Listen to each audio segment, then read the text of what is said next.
जय हिंद दोस्तों, नमस्कार साथियों। मैं अंकित पाटीदार सागर कोचिंग ऑफिशियल यूट्यूब चैनल पर आप सभी का बहुत बहुत स्वागत करता हूं। दोस्तों, हम भारत का सामान्य परिचय पढ़ रहे थे। पहले लेक्चर में हमने भारत के सामान्य परिचय संबंधी चर्चा की है। आज सेकंड लेक्चर भी उसी का होगा, भारत के सामान्य परिचय संबंधित। क्लियर? तो हम आज देखेंगे भारत के सामान्य परिचय अंतर्गत भारत के स्थलीय क्षेत्र की मैंने स्थलीय सीमा की बात कर ली थी आप लोगों के सामने। तो आज हम बात करेंगे जलीय सीमा की।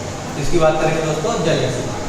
सबसे पहले अगर हम बात करें तो स्थलीय और जलीय सीमा, तो इनकी लंबाई देख लेते हैं कि कितनी है। उसके बाद हम देखेंगे कि भारत के कौन कौन से राज्य जलीय सीमा को छूते हैं या स्पर्श करते हैं। क्लियर? तो अगर मैं भारत की जलीय सीमा की लंबाई की मैं अगर आप लोगों के सामने बात करने जाऊं तो आप लोगों को पता होगा, या पहले हम स्थलीय देख लेते हैं। तो भारत की स्थलीय सीमा की लंबाई 5200 किलोमीटर है। कितनी? स्थलीय सीमा की लंबाई कितनी है दोस्तों? स्थलीय सीमा की कुल लंबाई 15,200 किलोमीटर। क्लियर? वहीं अगर मैं भारत की जलीय सीमा की बात करूं तो जलीय सीमा की कुल लंबाई की बात करूं तो उसमें दोनों द्वीपों की लंबाई भी आ जाएगी और भारत के तटीय मुख्य भूमि से लगे हुए राज्यों की लंबाई भी आ जाएगी। क्लियर? तो अगर इसकी मैं दोनों को जोड़कर बात करूं या अलग अलग बात करूं तो इसमें से आपके मुख्य तटीय द्वीप जो लगे हुए हैं या मुख्य रूप से राज्य लगे हुए हैं, इसमें द्वीपों की लंबाई छोड़ दी जाए। क्लियर? तो ये 6,300 किलोमीटर। क्लियर हुआ? और इसमें दोनों में द्वीपों की लंबाई भी जोड़ दो दोस्तों, तो द्वीपों की कुल लंबाई हो जाएगी 1216.6 किलोमीटर। क्लियर हुआ? तो ये तटों की है, भारतीय तटों की, और ये इसमें दोनों द्वीप। तो द्वीप की लंबाई कितनी होगी? क्लियर? तो ये टोटल अगर आंकड़ा हम देखें तो ये आपका जाएगा 22,716.6 किलोमीटर। अर्थात भारत की जलीय, संपूर्ण जलीय जिसमें द्वीप भी आ गए हैं, क्लियर, और स्थलीय लंबाई की मैं बात करूं तो 22,716.6 किलोमीटर है दोस्तों। क्लियर? अगर स्थलीय क्षेत्र की बात कर ले तो पहले लेक्चर में मैंने स्थलीय सीमा से लगे हुए देशों के नाम बताए और भारत के कौन कौन से राज्य थे जो इन देशों को छूते थे, उनसे चर्चा की। क्लियर? तो स्थलीय सीमा की कुल लंबाई 15,200 किलोमीटर होगी। वहीं तटों की अगर मैं बात करूं तो मुख्य भूमि से लगे हुए अगर मैं बात करूं जलीय सीमा की तो उसकी लंबाई होगी 6,300 किलोमीटर। क्लियर हुआ? और आगे इसमें हम द्वीपों को भी जोड़ दें या द्वीपों की केवल लंबाई की बात करें तो 1216.6 किलोमीटर होगी, 1,216.6 किलोमीटर होगी दोस्तों। क्लियर हुआ? टोटल आंकड़ा जा रहा है 22,716.6 किलोमीटर। क्लियर हुआ? तो याद रखना है भारत की कुल इतनी लंबाई है। इसमें तट भी आ गए, द्वीप भी आ गए और आपकी स्थलीय सीमा की लंबाई आ गई। ठीक है? तो आया तो समझ में आप लोगों को।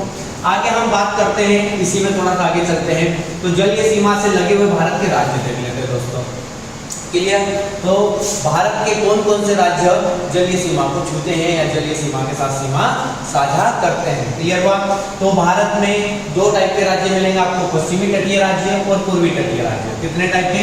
दो टाइप के। एक तो पूर्वी तटीय दोस्तों और दूसरा आपका होगा पश्चिमी तटीय, पश्चिमी तटीय राज्य। क्लियर हुआ? तो सबसे पहले हम पश्चिमी तटीय राज्य देखते हैं। तो पश्चिमी तटीय राज्यों की संख्या कितनी है? तो 5 है। कितनी है दोस्तों? 5। और पूर्वी तटीय राज्यों की संख्या कितनी है? 4 है। कितनी है? 4। आपको पूछ ले कि भारत के कितने राज्य या कितने पश्चिमी तटीय राज्य आपका समुद्री सीमा बनाते हैं, तो 5 राज्य। कितने राज्य? 5 राज्य। क्लियर? सबसे पहले मैं बात करूंगा तो पश्चिमी तटीय राज्यों को इधर लिख देता हूँ, पूर्वी तटीय राज्यों को उस साइड लिख देता हूँ। क्लियर? तो पश्चिम तटीय राज्यों में सबसे पहला कौन सा आएगा दोस्तों? गुजरात आएगा। क्लियर हुआ? उसके बाद आगे बढ़ेंगे तो आपका कौन सा आ जाएगा दोस्तों? महाराष्ट्र आ जाएगा। क्लियर? जैसे ही आगे बढ़ेंगे तो आपका कौन सा आ जाएगा? गोवा आ जाएगा। क्लियर? यहाँ पर गोवा है। जैसे आगे बढ़ेंगे तो कौन सा आ जाएगा दोस्तों? कर्नाटक आ जाएगा। और जैसे ही आगे बढ़ेंगे तो आपका आ जाएगा केरल। क्या आ जाएगा दोस्तों? केरल। क्लियर हुआ?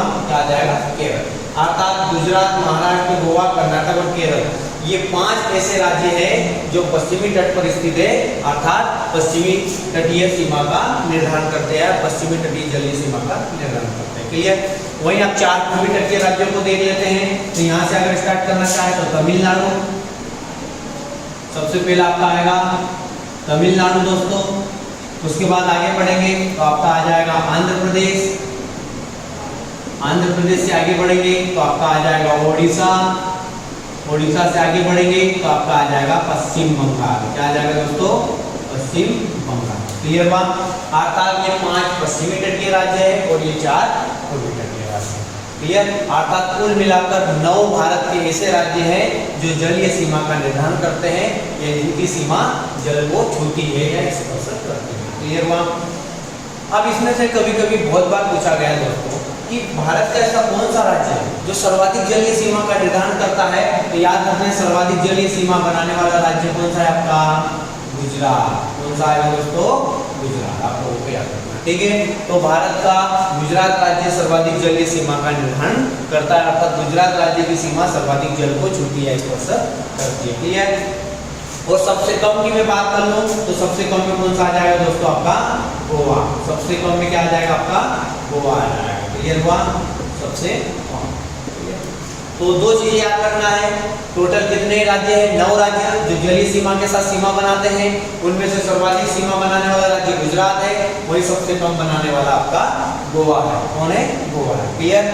तो हमने दो चीजों पर चर्चा की, एक तो स्थलीय सीमा की लंबाई देखी, साथ साथ में जलीय सीमा की कुल लंबाई देखी, उसमें द्वीपों की लंबाई भी देखी और मुख्य भूमि से लगे हुए तटों की भी देखी। क्लियर हुआ। उसके बाद में हमने कि कौन कौन से तटीय राज्य है या कौन कौन से राज्य जल सीमा को स्पर्श करते हैं, उनके बारे में देखा। सर्वाधिक जलीय सीमा का निर्धारण करने वाला राज्य गुजरात और सबसे कम गोवा। क्लियर। आगे हम बात करेंगे, इसके बाद में जैसे ही आगे बढ़ेंगे तो हम आप देखेंगे भारत की समुद्री सीमा। आप लोगों ने सुना होगा कि बहुत सारे देशों के अपने देश की भौगोलिक सीमा के अलावा अपने निकट में स्थित समुद्री जल राशि पर भी अधिकार होता है। क्लियर। तो विश्व में किस देश का समुद्र के जल को लेकर कितना अधिकार होगा, क्लियर। इसको लेकर संयुक्त राष्ट्र संघ द्वारा सन 1982 में एक समझौता किया गया, क्लियर, जिसको हम कहते हैं United nation convention on the law of सी।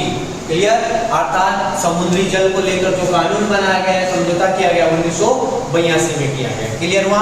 इस समझौते के तहत किसी भी देश की समुद्री सीमा पर 3 प्रकार का अधिकार होगा या 200 नॉटिकल मील तक अधिकतम अधिकार होगा। क्लियर हुआ। अब एक एक हम चर्चा करते हैं। क्लियर। तो सबसे पहले हम उस समझौते के अंतर्गत ही देखेंगे। सबसे पहले हम देखेंगे कि जो कोई भी देश हो उसके बाहरी तटों को या बाहरी क्षेत्रों को एक मिलाने वाली बराबर समांतर रेखा खींची गई है, जिसको हमने नाम दिया या वैज्ञानिकों ने नाम दिया इसको आधार रेखा। क्या दिया, आधार रेखा।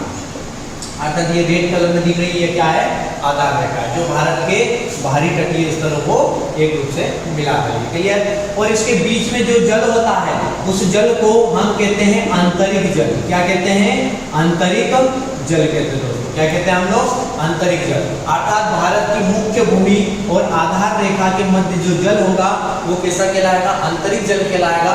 और उस आंतरिक जल पर किसी भी देश का वैसा अधिकार होगा जैसे अपनी भौगोलिक सीमा के अंतर्गत आने वाले जल पर होता है। क्लियर हुआ। अर्थात भारत की भौगोलिक सीमा में आने वाला जो जल है उस पर जितना अधिकार भारत का होता है उतना ही आंतरिक जल पर भी भारत का अधिकार होगा दोस्तों। क्लियर हुआ। तो याद रखना, आधार रेखा वो रेखा होती है जो किसी भी तटों को या बाहरी तटों को मिलाने वाली एक रेखा होती है, उसे हम क्या कहते हैं, आधार रेखा कहते हैं। क्लियर। आधार रेखा से आगे बढ़े तो आपका आएगा जो समुद्री सीमा, इसको 3 भागों में बांटा गया। पहली आपकी आएगी, इसी का नाम है प्रादेशिक समुद्री सीमा। प्रादेशिक समुद्री सीमा रेखा। क्लियर हुआ दोस्तों। तो सबसे पहली आएगी आपकी प्रादेशिक समुद्री सीमा रेखा, अर्थात आधार रेखा से 12 नॉटिकल मील तक। कहां तक दोस्तों, आधार रेखा से 12 नॉटिकल मील तक। क्लियर। कौन सी रेखा होगी आपकी, तो याद रखना प्रादेशिक समुद्री सीमा रेखा होगी। क्या होगी, आधार रेखा से 12 नॉटिकल मील तक क्या होती है, प्रादेशिक समुद्री सीमा रेखा होती है किसी भी देश की। अर्थात यहाँ तक के जल पर किस देश का कैसे अधिकार होगा, इस पर हम चर्चा करते हैं। क्लियर हुआ। तो दोस्तों थोड़ा सा याद रखना है आपको कि आधार रेखा से जो 12 नॉटिकल मील तक जो रेखा खींची गई है उसे हम प्रादेशिक समुद्री सीमा रेखा कहते हैं। और यहाँ तक का जो जल है उस देश का उतना अधिकार होगा जितना अधिकार अपने देश की भौगोलिक सीमा के अंतर्गत आने वाले जल पर होता है। क्लियर। अर्थात 12 नॉटिकल मील तक के जो जल राशि है वहां तक भारत वैसे ही उस पर उपयोग करेगा, वैसे ही अधिकार जमाएगा जैसे अपने देश की भौगोलिक सीमा के अंतर्गत आने वाली नदियों, तालाबों, झीलों वगैरह के जल पर होता है दोस्तों। क्लियर हुआ। तो समझ में आया होगा दोस्तों। तो एक चीज याद रखना है, आपको पूछा जाता है कभी भी एग्जाम में कि प्रादेशिक समुद्री सीमा रेखा कहां से कहां तक स्थित है? तो आधार रेखा से 12 नॉटिकल मील तक। क्लियर हुआ? अब नॉटिकल मील ये क्या लोचा है, इस पर हम चर्चा करते हैं। नॉटिकल मील दोस्तों है ना समुद्र की लंबाई मापने की इकाई। क्या है? समुद्र की लंबाई मापने की इकाई। क्लियर हुआ? एक नॉटिकल मील बराबर होता है, या एक नॉटिकल मील बराबर होता है, एक नॉटिकल समुद्री मील बराबर होता है 1.8 मील। कितना होता है दोस्तों? 1.8 मील। क्लियर हुआ? नोट कर सकते हो, एक नॉटिकल मील बराबर होता है, एक नॉटिकल मील बराबर होगा 1.8 मील। कितना होगा? 1.8 मील होगा दोस्तों। क्लियर हुआ? वही एक मैं एक्स्ट्रा चीज आप लोगों को बता देता हूँ, एक इकाई होती है फेदम। कई बार एग्जामों में पूछा गया फेदम क्या होता है दोस्तों? फेदम। क्लियर? याद रखना ये समुद्र की गहराई मापने की इकाई है। क्या? गहराई। क्लियर? जबकि नॉटिकल मील लंबाई मापने की इकाई है और फेदम गहराई मापने की इकाई है। क्लियर हुआ? अच्छा, एक फेदम माने कितना होता है दोस्तों? तो याद रखना कितना होता है? 6 फीट। कितना होता है दोस्तों? 6 फीट होता है। क्लियर हुआ? एक फेदम माने 6 फीट होता है। अर्थात फेदम समुद्र की गहराई मापने की इकाई है और नॉटिकल मील समुद्र की लंबाई मापने की इकाई है। एक नॉटिकल मील मतलब 1.8 मील होता है। क्लियर? तो समझ में आया होगा दोस्तों आप लोगों को। तो हम बात कर रहे थे आधार रेखा से प्रादेशिक समुद्री सीमा रेखा की। अर्थात आधार रेखा से प्रादेशिक समुद्री सीमा रेखा कहां तक होती है? तो आपको दोस्तों समझ में आया होगा, आधार रेखा से 12 नॉटिकल मील तक। क्लियर हुआ? तो यहां तक के जल पर भारत का कैसा अधिकार होगा? तो आपने सुना होगा भारत की भौगोलिक सीमा के अंतर्गत आने वाला जो जल है उस पर जैसा अधिकार भारत का है, जिस प्रकार से उसका उपयोग कर सकता है, उसी प्रकार 12 नॉटिकल मील तक भारत का अधिकार वैसा न वैसा होगा दोस्तों। क्लियर हुआ? आगे बढ़ेंगे। दूसरी आपका आएगा अविच्छिन्न मंडल या अविच्छिन्न मंडल, जिसको हम कहते हैं अविच्छिन्न मंडल दोस्तों, या इसी का दूसरा नाम है संलग्न क्षेत्र। क्या है? संलग्न क्षेत्र। क्या दोस्तों? संलग्न क्षेत्र। क्लियर? तो अविच्छिन्न मंडल या संलग्न क्षेत्र ये आधार रेखा से दोस्तों होता है 24 नॉटिकल मील तक। कहां तक होता है? 24 नॉटिकल मील तक। कहां तक होता है दोस्तों? तो 24 नॉटिकल मील तक होता है। क्लियर? तो याद रखना है अविच्छिन्न मंडल या जिसको मैं कह सकता हूं संलग्न क्षेत्र, ये कहां से कहां तक होता है? आधार रेखा से लेकर 24 नॉटिकल मील तक होता है। कहां से कहां तक? आधार रेखा से 24 नॉटिकल मील तक। क्लियर? अब अविच्छिन्न मंडल या संलग्न क्षेत्र में भारत को क्या क्या अधिकार दिए गए? क्लियर? तो उसी की बात करते हैं दोस्तों। तो संलग्न क्षेत्र या अविच्छिन्न मंडल में अगर देखा जाए तो भारत को एक तो सीमा शुल्क वसूलने का अधिकार है। क्लियर दोस्तों? क्या वसूलने का अधिकार है? तो सीमा शुल्क। जैसे अगर कोई जलयान इधर से इंडोनेशिया से मान लो कि भारत आ रहा है, क्लियर हुआ? तो इंडोनेशिया से भारत आ रहा था, अगर 24 नॉटिकल मील तक आकर ठहर जाता है, क्लियर, और यहीं से रिटर्न हो जाता है तो उसे कोई शुल्क नहीं देना पड़ेगा। लेकिन जैसे ही वो 24 नॉटिकल मील से अंदर प्रवेश करता है, अर्थात अविच्छिन्न मंडल या संलग्न क्षेत्र में प्रवेश करता है, समझ लो मेरी बात को, कहां? अविच्छिन्न मंडल या संलग्न क्षेत्र से अंदर प्रवेश करता है तो उसे सीमा शुल्क लिया जाएगा, तभी वो भारत में प्रवेश कर पाएगा, अन्यथा नहीं कर पाएगा। क्लियर है दोस्तों? तो यहाँ तक भारत सीमा शुल्क वसूल सकता है, समुद्र की साफ सफाई कर सकता है। क्लियर? जितने भी वित्तीय अधिकार होते हैं, क्लियर हुआ? वित्तीय अधिकार भी भारत को यहाँ तक प्रदान किए गए हैं। क्लियर हुआ? तो दोस्तों दो चीजें इंपॉर्टेंट है, भारत कहाँ तक सीमा शुल्क वसूल सकता है? तो याद रखना आधार रेखा से अविच्छिन्न मंडल या संलग्न क्षेत्र तक सीमा शुल्क वसूल सकता है, अर्थात इससे अंदर आने वाले जलयानों पर क्या लगेगा? कहीं ना कहीं सीमा शुल्क लगेगा। क्लियर? ये हमारी अंतिम सीमा नहीं कह सकते, मध्य वाली सीमा है, यहाँ से सीमा शुल्क लिया जाता है। क्लियर हुआ?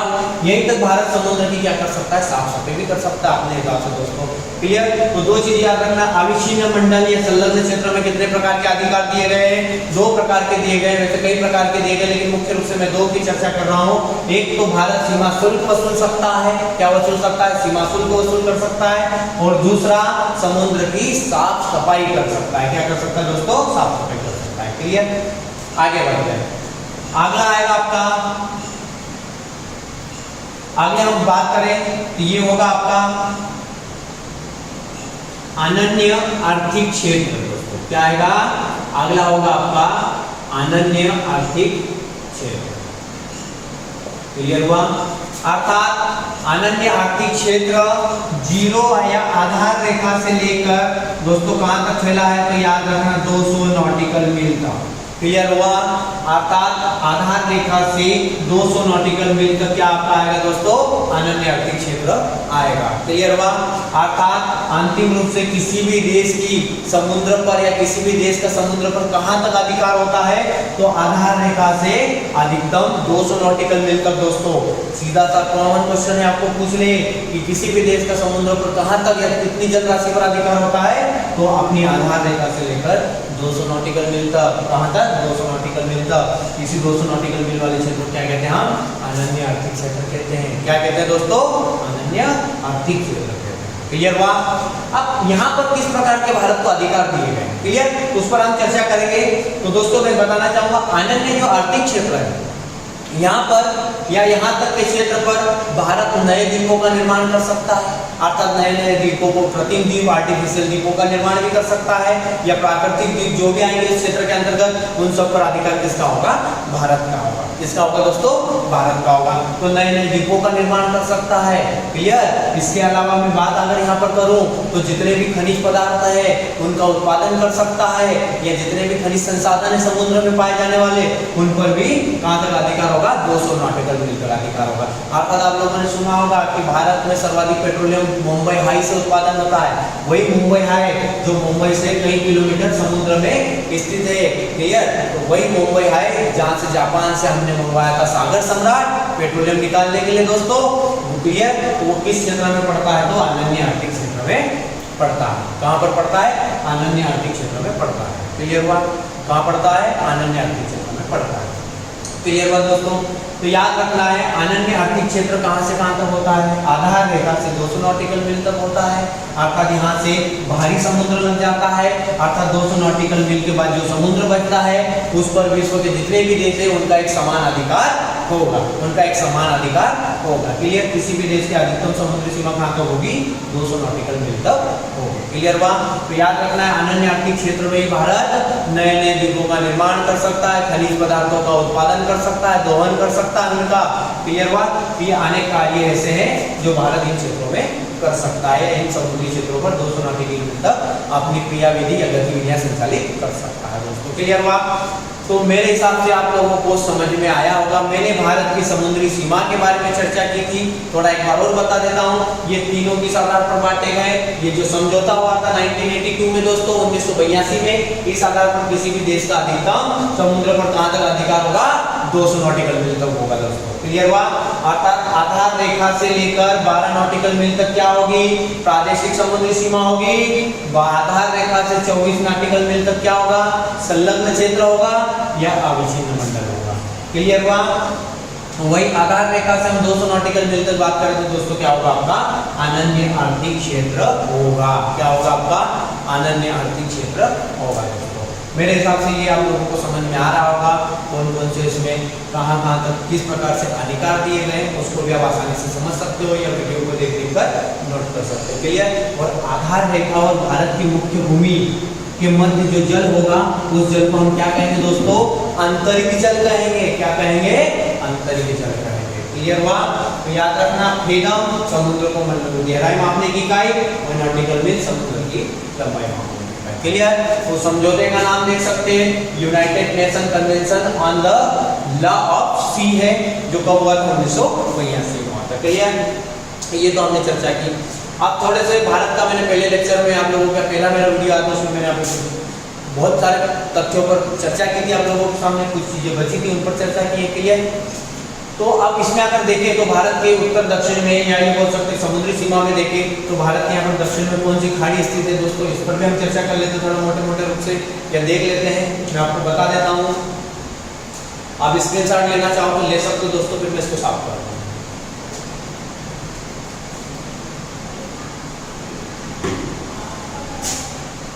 आगे बढ़ते हैं। ये आगे हम बात करेंगे तो भारत के जितने भी खाड़ी वगैरह है उनको देख लेते हैं। पहले दोस्तों खाड़ी कहते किसे हैं, थोड़ा सा दो चीजें हैं देख लेते हैं हम, खाड़ी कहते हैं। तो याद रखना, जो तीनों ओर से या वह स्थलीय क्षेत्र, क्लियर हुआ, या वह जलीय क्षेत्र सॉरी वो जलीय क्षेत्र जो तीनों ओर से किससे घिरा हो, स्थल से घिरा हो, उसे हम क्या कहेंगे, खाड़ी। जैसे यहाँ पर आप लोगों ने कई बार देखा होगा, ये ठीक गुजरात है, गुजरात के निकट यहाँ पर खंबात की खाड़ी है दोस्तों, तो खंबात की खाड़ी तीनों ओर से किससे घिरा है, स्थलीय क्षेत्र से घिरा है, उसे हम क्या कहेंगे, खाड़ी। और ये खाड़ी का आकार बड़ा हो जाए जिसे हम बे कहते हैं, क्या कहते हैं, बे कहते हैं। क्लियर हुआ? तो याद रखना थोड़ा सा। अच्छा, तीनों ओर से जो स्थलीय से घिरा होता है क्षेत्र, उन्हें हम क्या कहते हैं, या वो जल राशि जो तीनों ओर से स्थलीय क्षेत्र से घिरी होती है, उन्हें हम क्या कहते हैं, खाड़ी कहते हैं। क्या कहते हैं, खाड़ी। तो ठीक है, यहाँ पर कौन सी खाड़ी स्थित होगी, तो ये यहाँ पर कच्छ की खाड़ी स्थित है गुजरात में, और यहाँ पर खंबात की खाड़ी। क्लियर हुआ दोस्तों? तो मैं बता देता हूँ यहाँ पर कौन सी खाड़ी है। तो दोस्तों याद रखना है खंबात की खाड़ी। खंबात की खाड़ी आप लोगों ने देखा होगा, नर्मदा और ताप्ती नदी इसी खाड़ी में अपना जल डालती है, छोड़ती है। क्लियर? यहाँ पर कौन सी आ जाएगी आपकी, कच्छ की खाड़ी, दलदला क्षेत्र है, मैंग्रोव वनस्पति वाला कच्छ की खाड़ी। क्लियर हुआ? इसके मैं बात करूं तो यहाँ पर श्रीलंका है दोस्तों, क्या है श्रीलंका, श्रीलंका के पास में यहाँ पर या कन्याकुमारी के ठीक दक्षिण में कौन सी खाड़ी है, तो कई बार आप लोगों ने पढ़ा होगा मन्नार की खाड़ी। कौन सी दोस्तों, मन्नार की खाड़ी। क्लियर हुआ? क्या है आपकी, मन्नार की खाड़ी। क्लियर हुआ? याद रखना है यहीं पर श्रीलंका स्थित है, और मन्नार की खाड़ी को बंगाल की खाड़ी से कौन सी जल संधि जोड़ती है, तो आपका याद आ जाएगा ये पाक जल संधि। क्लियर हुआ? यही पाक जल संधि किन दो देशों के मध्य, तो भारत और श्रीलंका। क्लियर दोस्तों? कई बार पूछा गया कि पाक जल संधि किन दो देशों के मध्य, तो भारत और पाकिस्तान के मध्य। क्लियर हुआ? भारत और श्रीलंका के मध्य, पाकिस्तान बोल दिया दोस्तों, याद रखना इसके मध्य भारत और श्रीलंका के मध्य। क्लियर? वही मैं आगे बात करूँ तो इस साइड आप लोगों को पता हो गया, भारत के पूर्व में बंगाल की खाड़ी स्थित है दोस्तों। क्लियर? यहाँ पर बांग्लादेश आ जाता है, कौन सी खाड़ी स्थित है, बंगाल की खाड़ी। क्लियर? तो थोड़ी सी 3-4 हमने खाड़ियों की चर्चा की। क्लियर? अब इसके मैं आगे बात करूँ तो भारत की तुम लोग रेखाओं के बारे में मैंने चर्चा की थी, या तो कि भारत की स्थलीय सीमा के साथ कौन कौन सी रेखा बनती है। क्लियर? याद रखना दोस्तों, रेड क्लिफ रेखा की मैं अगर बात करूं तो किन दो देशों के मध्य है, तो भारत और चाइना के मध्य है। रेड क्लिफ रेखा किसके मध्य है, सॉरी बच्चों, रेड क्लिफ रेखा भारत और आपका याद रखना पाकिस्तान के मध्य। किसके मध्य, भारत और पाकिस्तान के मध्य। क्लियर? अगर मैं मैकमोहन रेखा की बात करूं तो किसके मध्य है, भारत और चाइना के मध्य दोस्तों। किसके मध्य है, भारत और चाइना के मध्य। क्लियर हुआ? याद रखना रेड क्लिफ रेखा सर रेड क्लिफ द्वारा आपका 1947 में खींची गई थी भारत पाकिस्तान के आजादी के बाद। क्लियर हुआ? अगली आएगी आपकी डुरंड रेखा, यहाँ मैं लिख देता हूँ, यहाँ पर थोड़ा सा दर्शा ही देता हूँ ताकि आप लोगों को याद आए दोस्तों। यहाँ पर क्रमबद्ध तरीके से देखते हैं, यहाँ पर लिखता हूँ मैं रेड क्लिफ रेखा कब खींची गई, 1947 में। सर रेड क्लिफ द्वारा किसके मध्य है, भारत व पाकिस्तान। क्लियर? अगला आएगा दोस्तों मैकमोहन रेखा, क्या जाएगा, मैकमोहन रेखा किसके मध्य है, मैकमोहन रेखा याद रखना 1914 में खींची गई, भारत व चीन के मध्य। किसके मध्य, भारत व चीन के मध्य। क्लियर हुआ? इसके बाद में अगली बात करूँ रेखा की, तो यहाँ पर देख लेना दोस्तों डुरंड रेखा, डुरंड रेखा। क्लियर हुआ? ये 1884 में खींची गई थी। ये रेखा प्रारंभ में दोस्तों याद रखना है भारत व अफगानिस्तान, जिसको हम लोग आज वर्तमान में किसके नाम से जान रहे हैं, तालिबान। क्लियर हुआ दोस्तों? तो भारत व अफगानिस्तान के मध्य खींची गई है। क्लियर? लेकिन बाद में भारत से पाकिस्तान अलग होने के पश्चात ये रेखा वर्तमान में किन दो देशों के मध्य है, तो पाकिस्तान व याद रखना अफगानिस्तान। इसके मध्य, अफगान के मध्य। क्लियर हुआ? तो ये वर्तमान में यहाँ पर लिख देता हूँ मैं आप लोगों के सामने, वर्तमान में किन देशों के मध्य है, तो याद रखना दोस्तों भारत और अफगान के मध्य। तो डुरंड रेखा सर डुरंड द्वारा 1884 में खींची गई थी, वर्तमान में किसके मध्य है, भारत और अफगान के मध्य है। और ये जो खींची गई थी तब किसके मध्य थी, भारत और अफगानिस्तान के मध्य थी। क्लियर? 3 बीघा गलियारा दोस्तों याद रखना, 3 बीघा गलियारा भारत और बांग्लादेश के मध्य है। 3 बीघा गलियारा रेखा किसके मध्य है, तो याद रखना भारत और बांग्लादेश।